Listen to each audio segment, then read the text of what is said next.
Good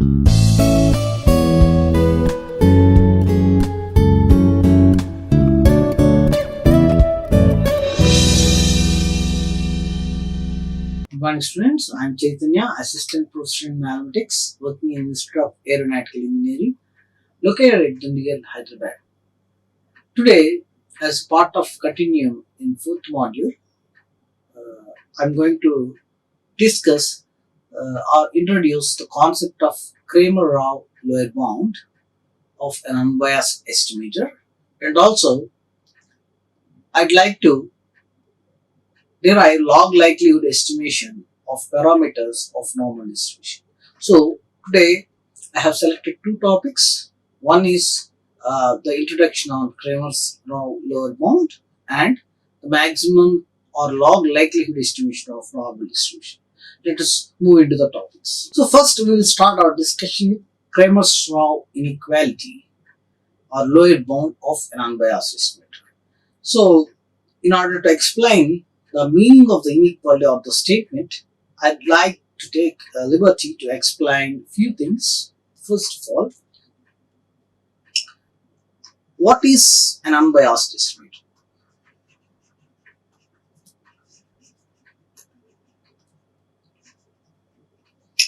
And what is an efficient estimator? So, in order to understand the Cramer's Rao inequality, first of all, we must have knowledge on the answers of this question. That is, we must know what is an unbiased estimator and we must know what is an efficient estimator. Okay, so whenever we try to estimate the value of the parameter theta of a population, okay, basing on a sample observations. Generally, there might be several estimators for theta.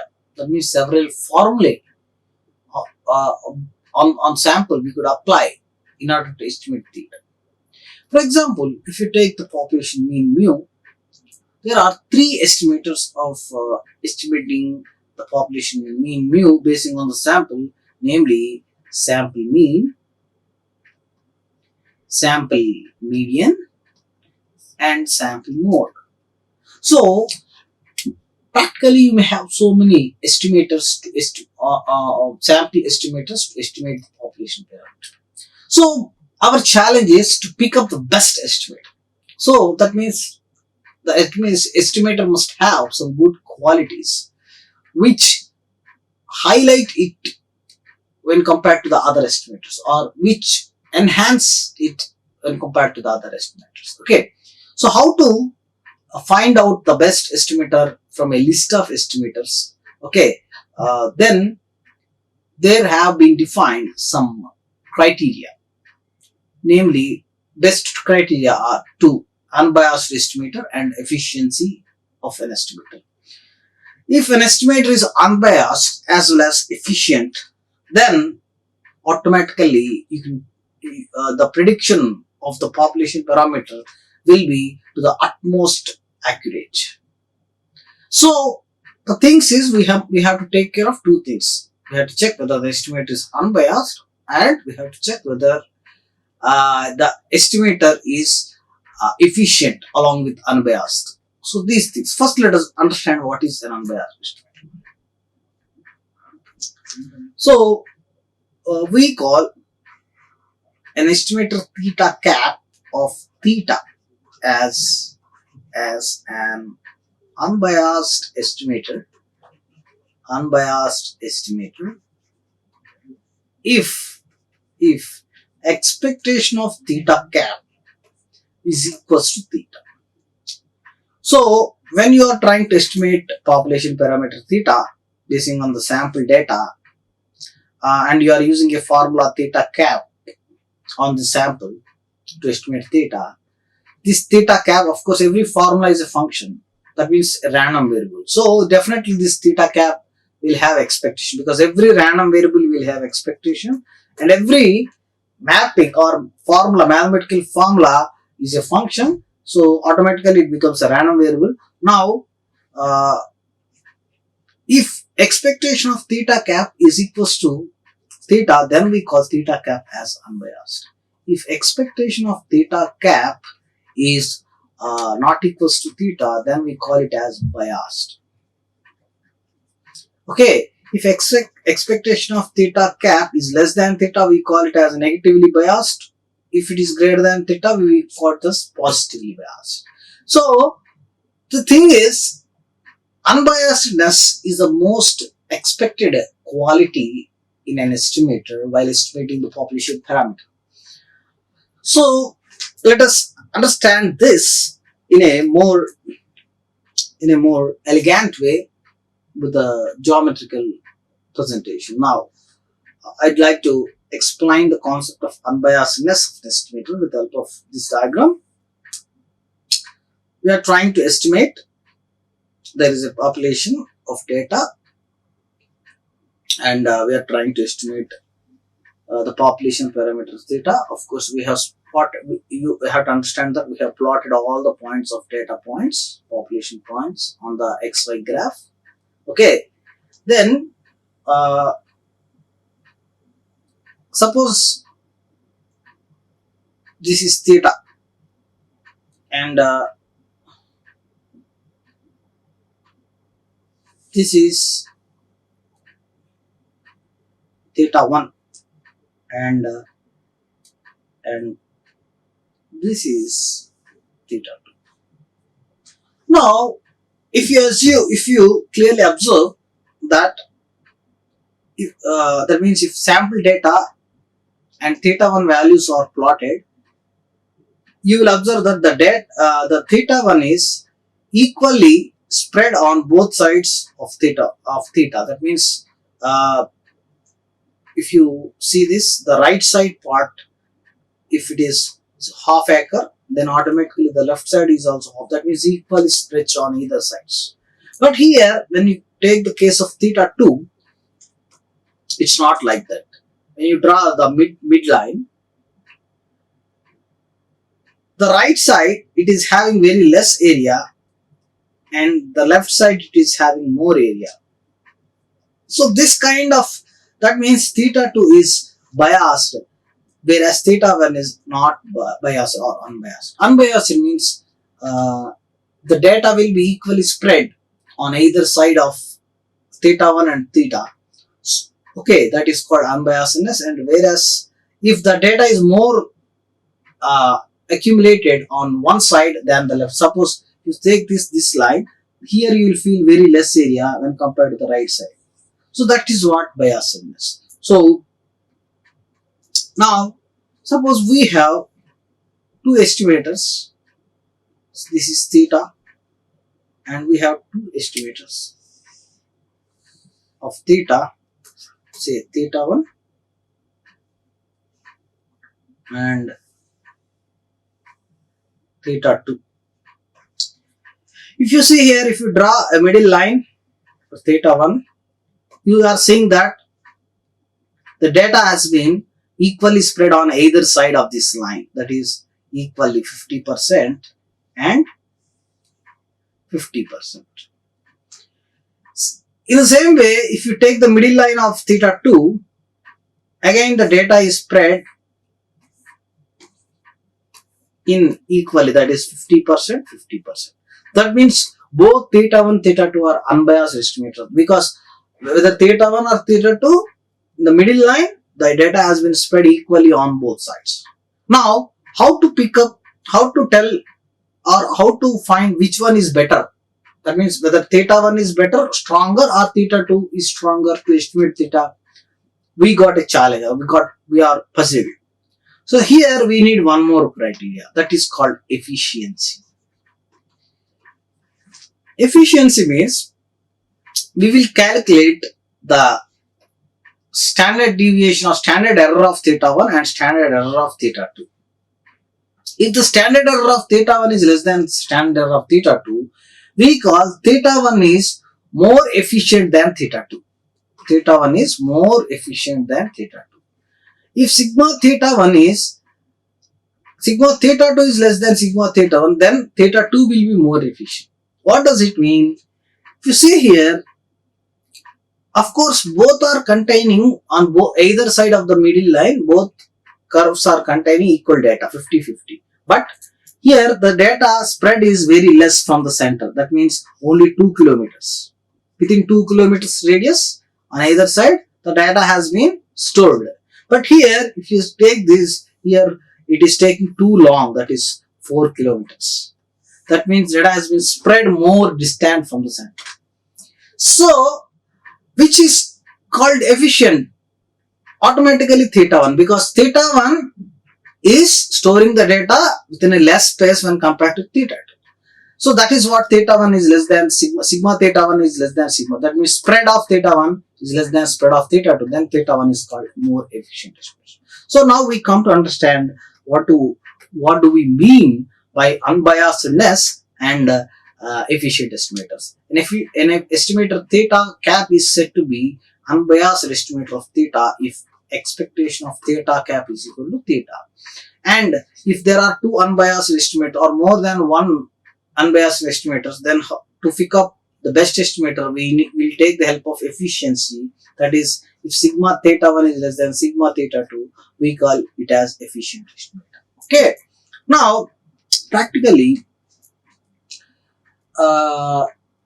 in practical applications or in real time, when you have two unbiased estimate or more than one unbiased estimator, it is very difficult to check whether basing on standard error to find out which one is efficient. It is very difficult. So in that case, you will resort to Cramer Rao inequality. That means when you are unable to find sigma theta 1, sigma theta 2, sigma theta 3, and when you are unable to compare, and when you are unable to check which is more efficient and which is less efficient through the core definition of efficiency, then there is the alternative procedure is given by Cramer and Rao. C.R. Rao, famous statistician of India, greatest eminent statistician who has been still alive and who has been living in America, that contributed a lot to the statistics. That is why he is known as father of statistics of India. So the contribution of C.S. Rao along with Cramer is called Cramer's Rao inequality, which plays an important role in deciding the efficiency of an unbiased estimate. Okay. Now, the Cramer's Rao inequality provides us, here we are going to see what is Cramer's Rao lower bound. Cramer's Rao inequality provides us with a lower bound on the variance of an unbiased estimate. That means if theta cap is an unbiased estimator of theta, then you can and you are unable to find the standard of theta cap, then you can at least estimate at which value it starts. That is called the lower bound of the sigma theta cap, that is variance of the unbiased estimator, by using Cramer's Rao inequality. So CR inequality helps you to estimate at least at which number the variance would be. Okay, either it starts from 2 or 3, like that you could estimate the lower bound or starting value of the variance sigma theta cap. That is what Cramer's Rao inequality. Now, let us consider a density function f of x comma theta, where theta is the parameter and f of x is the density function of a continuous probability distribution. Okay. And let x1 so on x2 so on xn be independent random variables with density function f of x. Suppose that means all they are following same distribution, say normal or exponential, and all they are having same common parameter theta. Then the function theta cap defined on x1 so on xn be an unbiased estimate. Suppose we have a formula on this sample, and that is theta cap, and we know that this is an unbiased estimator of theta. Then to tell that theta cap is efficient, it must satisfy the following two conditions according to Cramer and Rao. The conditions are given in this slide. First thing, the partial derivative of this n times derivative with n times product Okay, integral partial derivative of n times integration of this function with the product of these density functions should be equal to n times integral of partial derivative of products of the density functions. Okay, the second condition, then automatically we will have second condition, that is variance of theta cap will be 1 by n into expectation of dou by dou theta of log of f of x theta whole square. That means we could estimate the lower bound of that is sigma theta cap square with the number 1 by n into expectation of dou by dou theta of log of f of x comma theta whole square. That means according to Cramer Rao, this would be the starting value or lower bound of sigma theta cap square. Okay, when you know that theta cap is an unbiased estimator. Okay, so this is an alternative approach to check whether theta cap is efficient or not. Okay, now in estimation theory and statistics, the Cramer Rao bound expresses a lower bound on the variance of unbiased estimates of a deterministic parameter. Yes, as we discussed now, Cramer Rao lower bound is always tries to find out the lower bound of an unbiased estimator of the deterministic parameter, that is the important parameter of the population. Okay, whether it is efficient or not. Okay, the estimator is efficient or not. The variance of any such estimator is at least as high as the inverse of the Fisher. What is Fisher information? See here, this is called Fisher's information. He is telling that the variance is always inversely proportional to the Fisher's information or directly proportional to the reciprocal of Fisher's information. That means, let me make it more clear. This is variance of theta cap, and this denominator is called as Fisher's information. Okay, this is called Fisher's information. Then with this inequality, you could tell that variance of theta cap is always inversely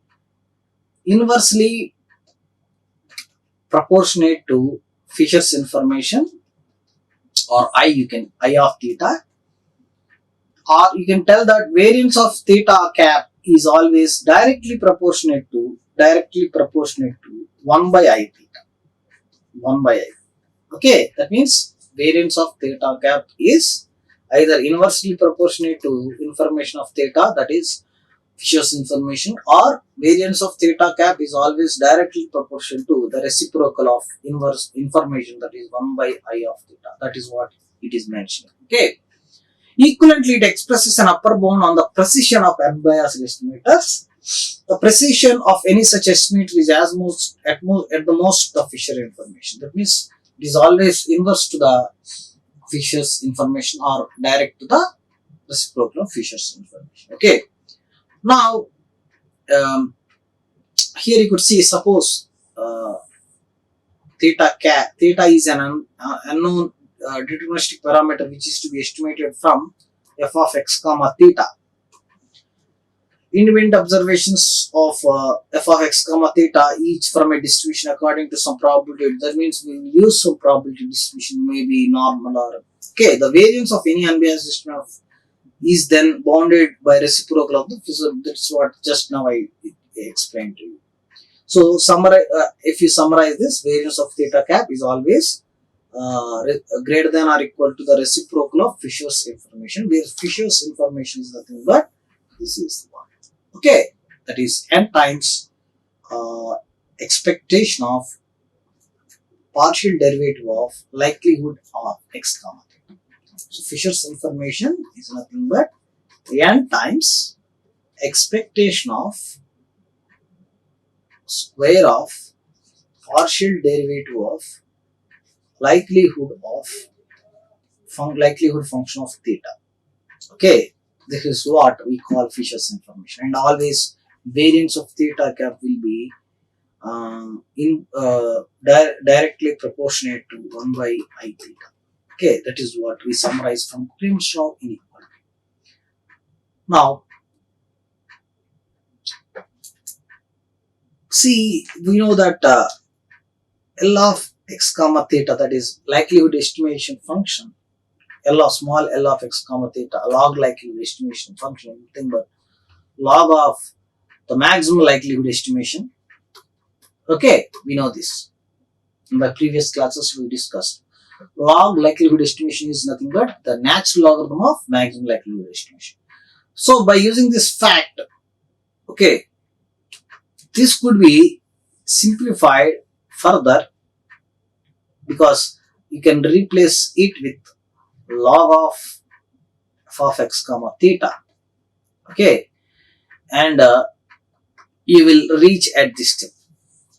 That means the Fisher's information can also be read as minus n times expectation of 2 square by dou theta square L of x comma theta, where L means maximum likelihood estimation. Instead of log likelihood directly, we are using maximum likelihood estimation. Okay, that is what Fisher's information. And the efficiency of the estimator theta cap could be estimated with the help of this formula, that is 1 by I theta, that is information into variance of, or divided by variance of theta cap. Efficiency is nothing but reciprocal of I theta divided by variance of theta cap. And because this is always less than or equal to, because from Cramer's law of inequality, we know that variance of theta cap is always greater than or equal to 1 of I comma I of theta. Okay, when you take it to the denominator, it would be 1 greater than or equal to 1 by I theta divided by variance of theta cap. Okay, this is 1 greater than or equal to efficiency of theta cap. That is what written here. That means efficiency is always less than or equal to 1. Okay, irrespective of the parameter and population, efficiency of an estimator will always be less than or equal to 1. Now, so now I am concluding the concept of Cramer's Rao lower bound here, and we'll continue with some more interesting discussions on Cramer's Rao lower bound in the next lecture. Now I'd like to move to the log likelihood estimation of normal distribution. Okay, so for that let us recap what is maximum likelihood estimation. It's nothing but a given probabilistic model, and tries to MLE is nothing but to estimate the parameter value to the maximum possible extent. That means maximization of the parameter. Okay, now when you apply, suppose this is capital of theta, L of x comma theta is maximum likelihood estimation, and when you apply a natural logarithm, it becomes log likelihood estimation that we discussed in the last class. Okay, because logarithm always facilitates in the view of easy calculations. Okay, that is why we always prefer logarithm, because log mn means log n plus log n, so that we can apply. Okay, so in a flexible probabilistic framework also provides the foundation for machine learning, because all these things are very widely used in machine learning algorithms. Because data prediction is an important task. In predicting the data, we have to use correct probabilistic model with maximized parameter. So to maximize the parameter, we must use MLE, and for finding MLE, we will use log likelihood. That is why it plays an important role in machine learning algorithms. And not only machine learning, linear regression, logistic regression. It's like that. It has so many applications. Okay. Let us recap what is a normal distribution. Normal distribution density function is defined as f of x is equal to 1 by sigma root 2 pi e power minus 1 by 2 x minus mu by sigma whole square.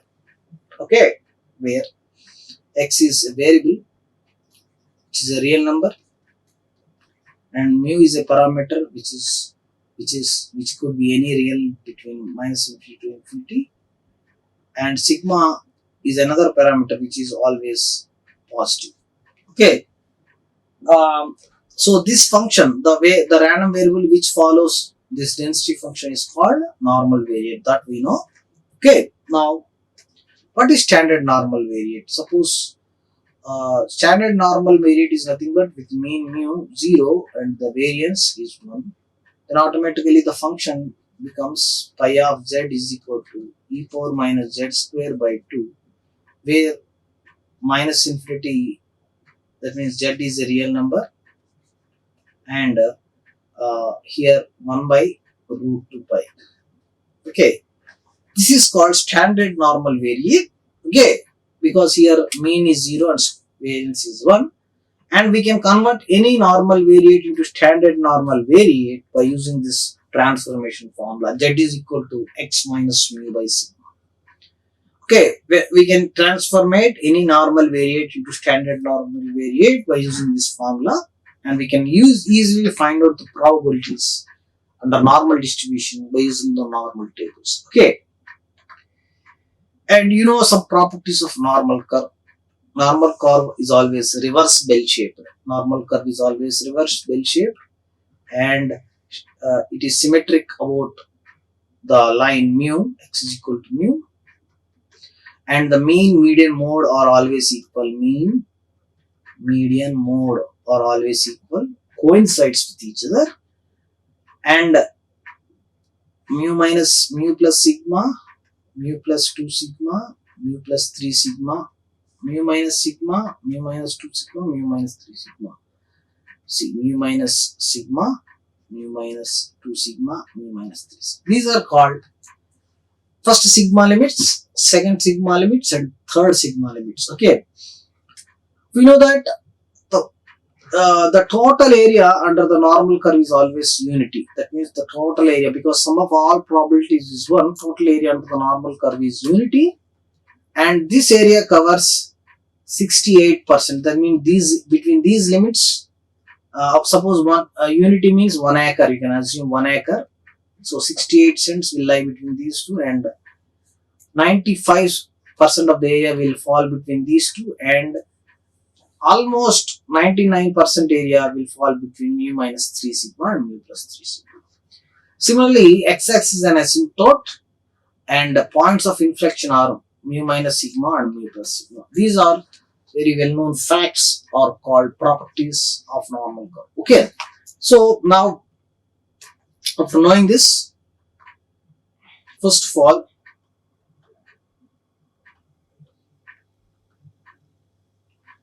I'm going to derive the mean of normal distribution. Okay, because our target is to find out log likelihood estimator of normal distribution parameter. For that, first we have to understand what is mean and variance of normal distribution. Let us try to derive the mean of normal distribution.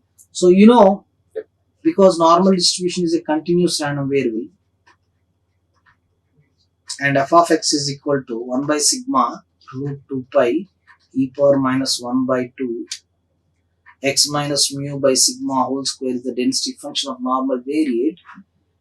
The expectation of x will be integral minus infinity to infinity x into f of x dx. This is the expectation of a continuous random variable, which we are familiar with this formula. Now let us start with that. That is expectation of x, which is integration minus infinity x into f of x dx, and we are substituting f of x, which is this. F of x is substituted here.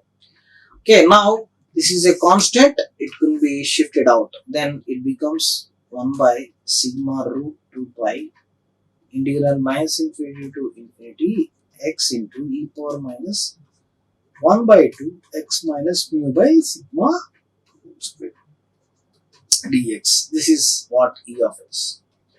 If you are able to find out the integral value, then we will come to know what is e of x. Okay, so in order to integrate this, let us go for a substitution. That is, let us substitute x minus mu by sigma with a new variable z. That means we are going to substitute x minus mu with z, then x is equal to sigma z plus mu. That means we are going to replace x minus mu comma by sigma with z, the new variable z, then x is equal to sigma z plus mu.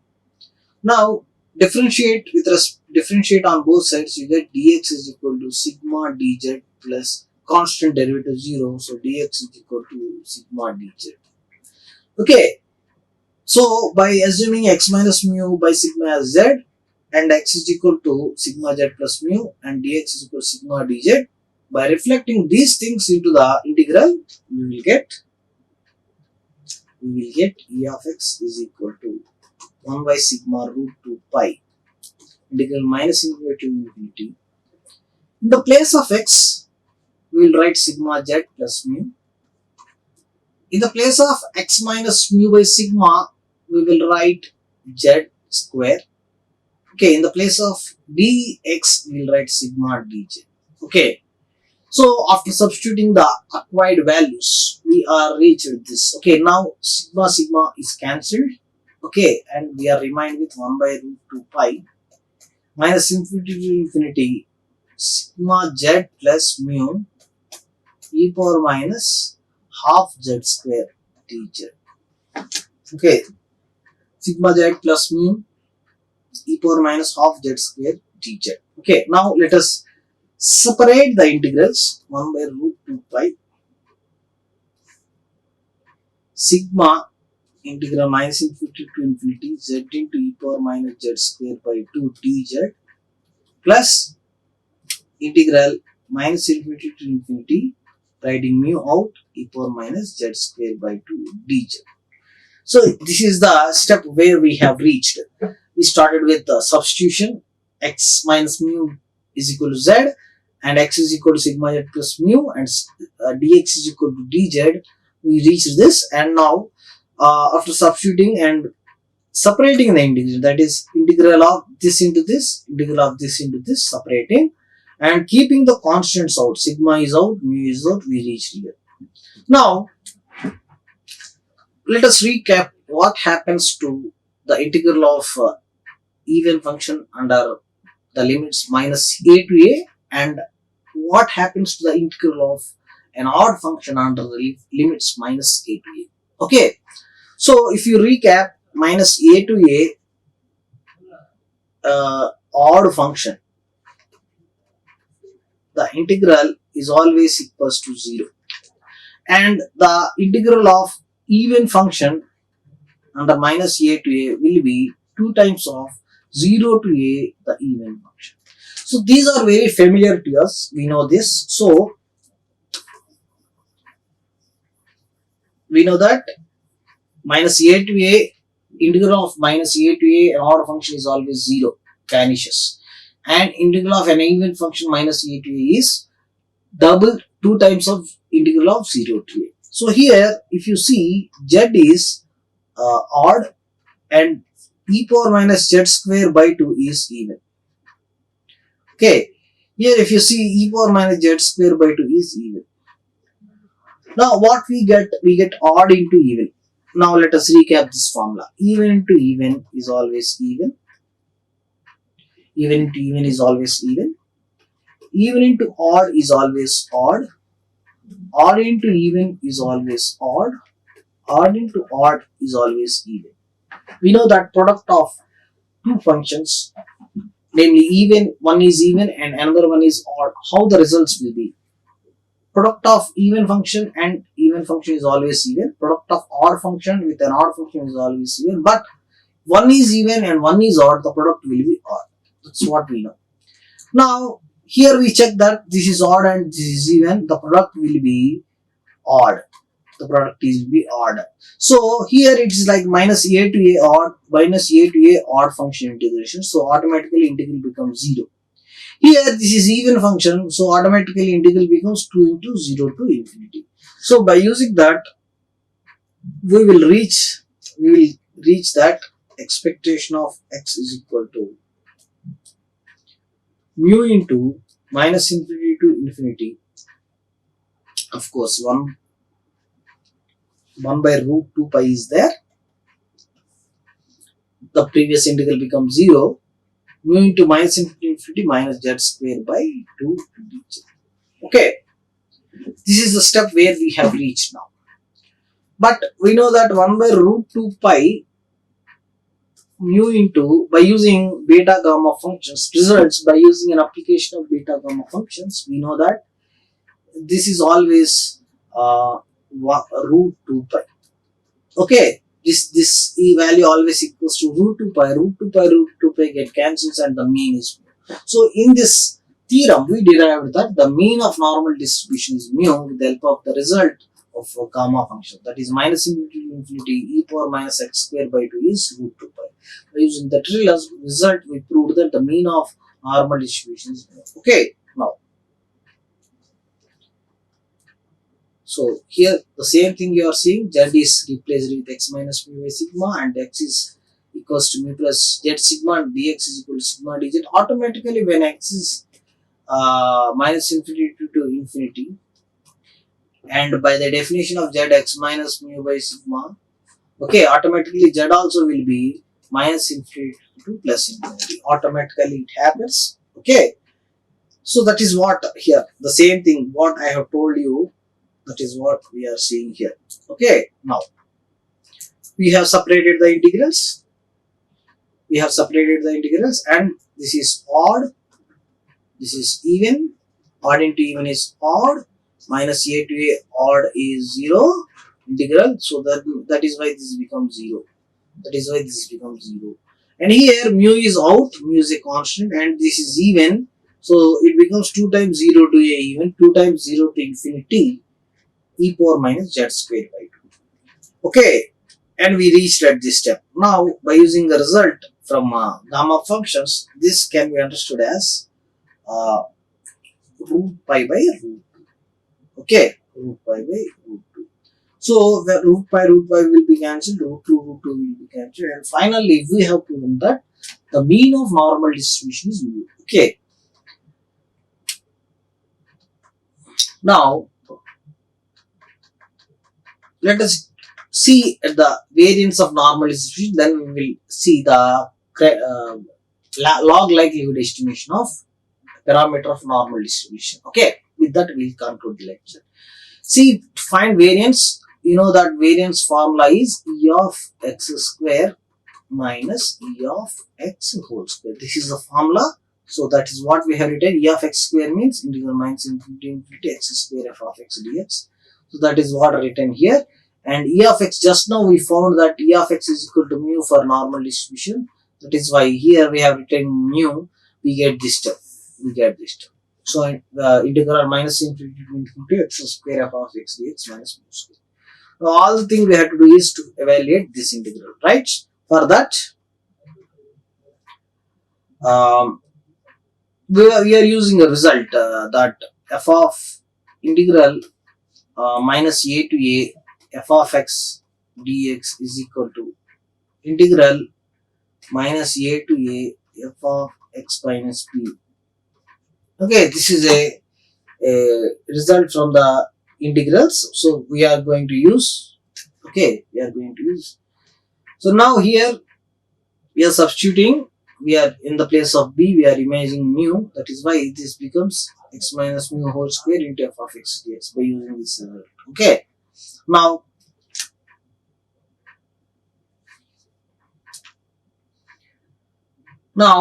let us substitute f of x here. What is f of x? Let us recap. F of x of normal distribution is 1 by sigma root 2 pi e power minus 1 by 2 x minus mu by sigma whole square. We have substituted that over here.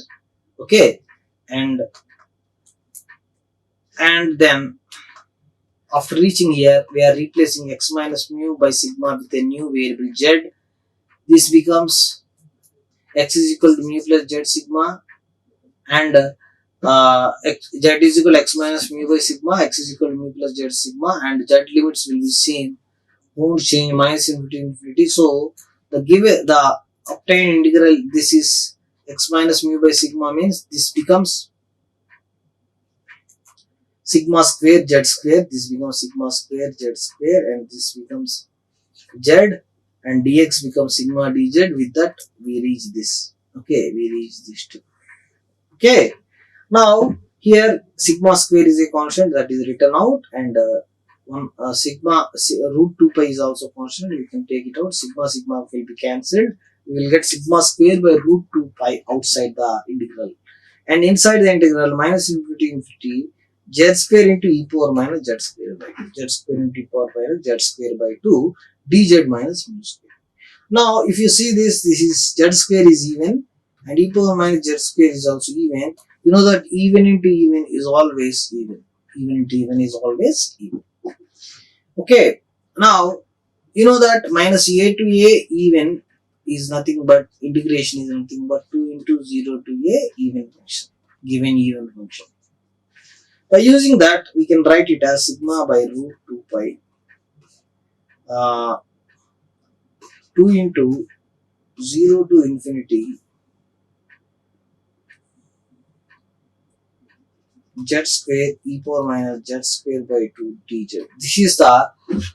This is the thing we obtain when we replace the things. Okay, 0 to infinity z square into e power minus z square by 2. Okay,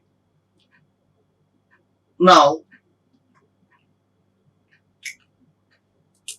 as I said, we can cancel. We can write root 2 as root 2 whole square, root 2 whole square, and one square root can be cancelled. That would be sigma by root pi,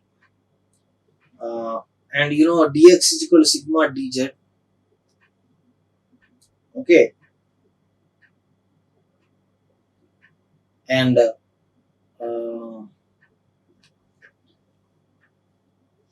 we get sigma by root 2 pi into root 2 0 to infinity z square into e power minus z square by 2.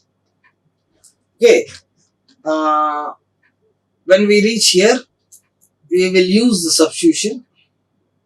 Okay, z square by 2 we will imagine it as t, then z square is equal to 2t, 2z dz is equal to 2 dt, and dz is equal to dt by root t.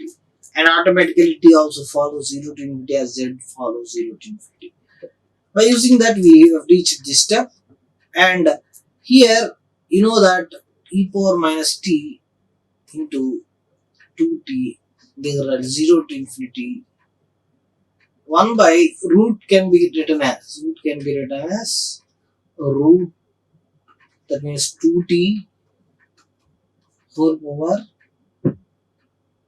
2t whole power minus half dt 2t whole power minus half dt. Okay, um,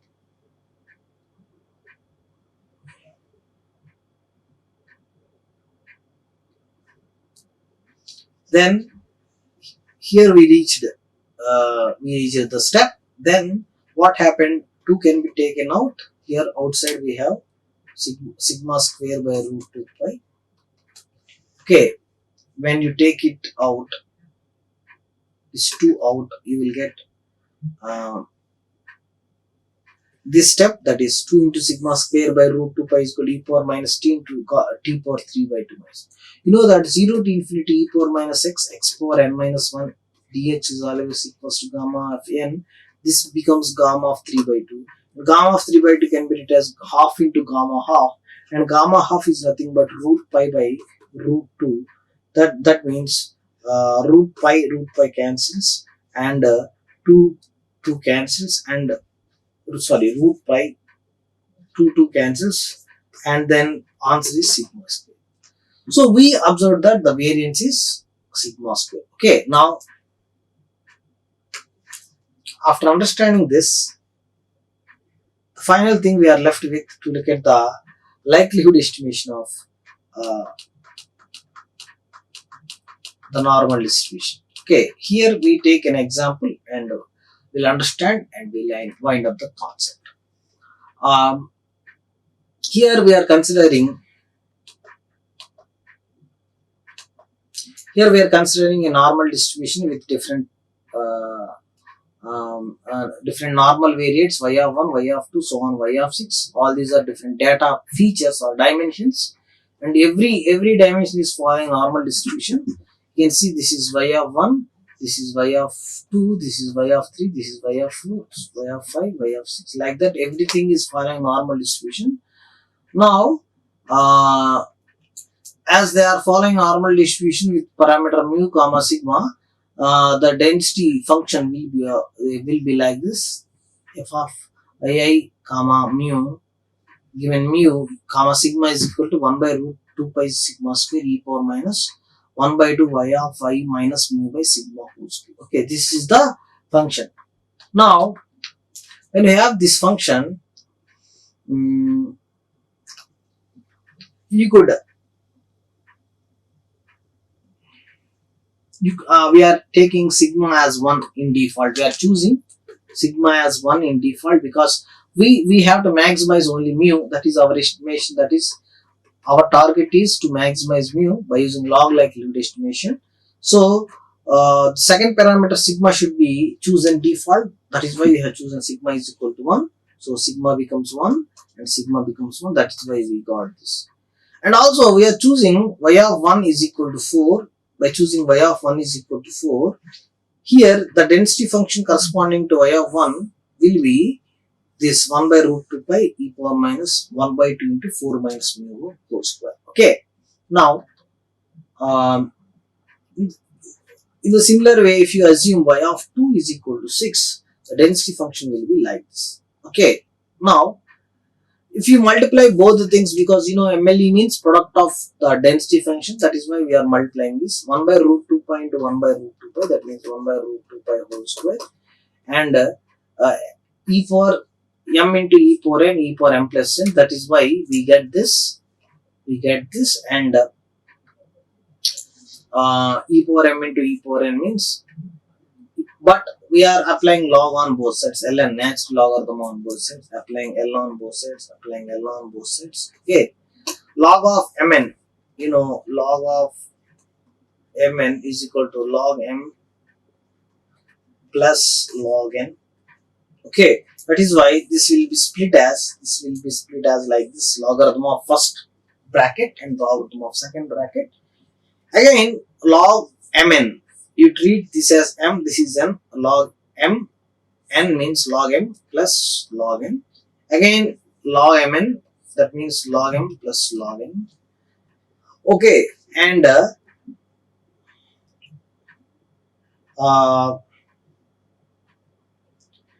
you know that log and exponential gets cancels, and log and exponential gets cancels. Okay, and log 1 by root 2 pi, log 1 by root 2 pi put together becomes 2 into log 1 by root 2 pi. And here log exponential cancels, this remains. Here log exponential cancels, this remains. Okay. Now this is the log likelihood estimation of mu, L of mu, that is 2 into log ln 1 by root 2 pi minus 1 by 2, 4 minus mu whole square minus 1 by 2, 6 minus mu whole square. Okay, now as a part of our intention is to find out mu and maximize it. So let us equate it to 0. Let us first partially differentiate with respect to mu. We get L dash mu is equal to, derivative of this will be 2 by 4 into minus 4 minus 1 minus 1 by 2 into, sorry, L dash mu is equal to, 1 minute, I will going to rewrite it. L dash mu, when we partially differentiate, the constant derivative will be 0 minus 1 by 2 into, the x square derivative chain rule, 2 into 4 minus mu, and inside derivative is 0 minus 1, that is minus 1. Similarly here, when you apply logarithm on both sides, minus 1 by 2 into 2 into 6 minus mu derivative with respect to mu, that is minus 1. Okay, so this is the answer. 2 into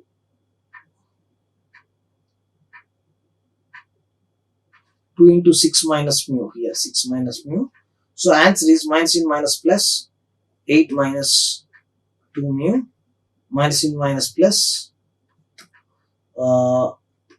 6 minus mu is equal to 0. We get minus 3 mu is equal to, sorry, here we get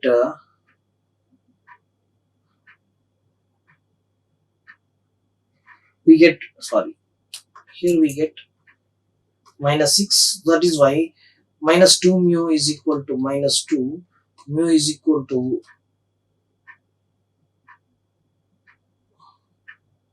1. Yeah, here we get 4 minus mu plus 6 minus mu is equal to 0, and mu is equal to 4 plus 6 by 2, that is equal to 5. We get. So finally, what we estimated by using log likelihood estimation, we have estimated the population parameter maximum possible value for the population parameter mu is 5 for this data set. The maximum possible value for mu is 5 under the condition sigma is equal to 1. Okay, and y of 1 is equal to 4 and y of 2 is equal to 6. We got this value. So in this way, we can use log likelihood estimation in estimating the maximum possible value of mu for a normal distribution. With this, I'd like to conclude the lecture, and we'll continue our discussion in the next lecture on Cramer's Rao lower bound. Thank you all. Like, share and subscribe. Hit the bell icon for more updates.